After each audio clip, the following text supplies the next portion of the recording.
¿Por qué la pirámide alimentaria es tan mala para tu salud? Cuanto más aprendo sobre lo que realmente necesita nuestro cuerpo para mantener un estado óptimo de salud, más desconfío de las teorías que algunos utilizan, que están basadas en ciencias de hace varias décadas llevadas a cabo con poco rigor y en la mayoría de los casos a través de estudios financiados por grupos de interés como grandes productores de ciertos alimentos que guiaban directa o indirectamente los resultados de los estudios. Uno de los mejores ejemplos que ilustra la ignorancia generalizada es la actual pirámide alimentaria. En realidad hay varias, ¿no? Pero todas son similares y de la que voy a hablar es la propuesta por la Sociedad Española de Nutrición. Para entender por qué esta pirámide es tan desastrosa para tu salud, debes entender primeramente cómo evolucionó el ser humano. Los primeros homínidos, es decir, los primates bípedos, datan de hace más de 2 millones de años y exhibían ya una forma muy similar a los humanos actuales. Quizás no tanto por el físico exterior, pero sí desde un punto de vista biológico. Piensa que las líneas evolutivas del ser humano y el chimpancé se separaron hace más de 5 millones de años y aún así compartimos con ellos el 98% de nuestro ADN.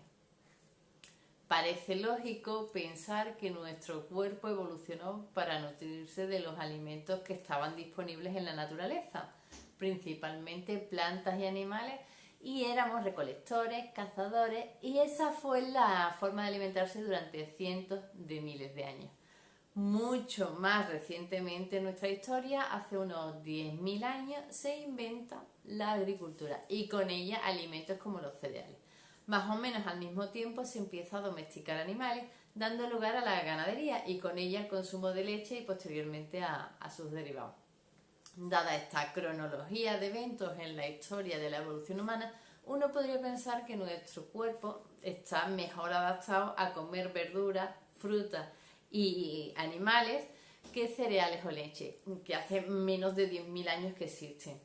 Y los hechos así lo demuestran. Se estima que un 1% de la población de países occidentales es celíaca, es decir, que no toleran el gluten, la proteína que se encuentra en las semillas de muchos cereales, el trigo, el centeno, la cebada. En países como, por ejemplo, del Sáhara Occidental, donde la introducción del trigo fue mucho más tardía, el porcentaje de la población celíaca es del 5%. Hay que entender que la celiaquía es la expresión máxima de intolerancia al gluten, pero hay todo un espectro de intolerancias no diagnosticadas tanto al gluten como a otros componentes de los cereales que no los hacen nada aconsejables como base de la alimentación. O sea, no digamos que no se puedan tomar, pero como base. En el caso de la leche, el problema es la intolerancia a la lactosa, el azúcar que tiene la leche, o a la caseína, la proteína de la leche. Y los números, bueno, pues son todavía peores, aunque dependen también en gran medida de la etnia, de la raza y de su historia, es decir, cuánto tiempo tuvieron para adaptarse a estos productos. Por ejemplo, los nórdicos tienen porcentajes de intolerancia a la lactosa del 1-2%, el resto de europeos sobre el 4%, los africanos entre el 20 y el 70%, dependiendo de la zona. Y en el caso de los asiáticos, más del 90% de la población es intolerante a la lactosa. En resumen, el cuerpo humano todavía se está adaptando a los productos que introdujeron en la última etapa de su evolución.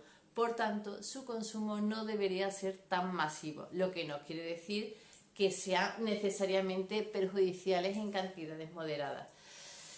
Si equiparamos la evolución del hombre a un año en el calendario, podríamos decir que el hombre se ha estado alimentando con plantas, con frutas y con animales desde el 1 de enero hasta el 29 de diciembre, fecha en la que se inventó la agricultura y la ganadería, y por tanto cuando empezamos a comer cereales y leche. Y de repente, el 31 de diciembre, que sería la época actual, los cereales deberían ser, según los expertos, la base de nuestra alimentación. La pasta, el pan, la harina, el arroz y la leche y sus derivados deberían ser más frecuentes en nuestra dieta que el pescado o que los huevos. ¿Cómo puede ser? O sea, que alimentos que el ser humano no comió durante más del 99% de su existencia deberían ser ahora la base de nuestra alimentación. Y esto está respaldado teóricamente por las recomendaciones oficiales de nutrición. que hay cada vez un número creciente de expertos que, bueno, pues entre ellos muchos nutricionistas argumentando con estudios en la mano que esta pirámide está equivocada y que es uno de los factores en el aumento de ciertas enfermedades modernas. Pero los gobiernos siguen promoviendo estas pirámides entre la población, como por ejemplo, como ejemplos de alimentación equilibrada y saludable. Para ser justo, bueno, pues habría que reconocer que la dieta que sigue la mayoría de la gente, que es adicta al azúcar, es tan mala que efectivamente su salud mejoraría si siguiera los principios de la pirámide alimentaria tradicional. Sin embargo, esto no justifica el hecho de que se esté promulgando información incorrecta y finalmente dañina. Es necesaria una nueva pirámide alimentaria alineada con la evolución y la ciencia más reciente. Es decir, la base de tu alimentación debería estar formada por verduras, incluyendo algunos tubérculos, frutas, no cereales y proteínas, con foco en pescado, huevos y carne, y con menor frecuencia y cantidad productos de reciente incorporación en la dieta humana, como la leche y los cereales o las legumbres. Como ves, en la pirámide alimentaria no hay donuts, no hay caramelo, pero puedes hacer alguna comida trampa de vez en cuando.